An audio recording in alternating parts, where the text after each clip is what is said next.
সব ঠিক থাকলে অগাস্টেই মাঠে গড়াতে পারে বাংলাদেশ ও তুরস্ক নারী ফুটবল দলের মধ্যকার প্রীতি ম্যাচ।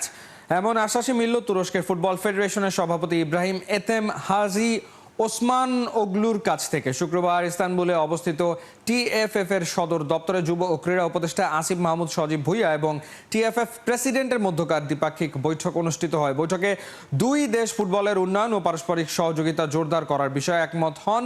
বৈঠকে ক্রীড়া উপদেষ্টা বাংলাদেশের ফুটবলের সাম্প্রতিক জাগরণ, বাংলাদেশি বংশোদ্ভূত খেলোয়াড়দের জাতীয় দলে অন্তর্ভুক্তি এবং একটি টেকসই ফুটবল ইকোসিস্টেম গড়ে তোলার উদ্যোগসমূহ তুলে ধরেন।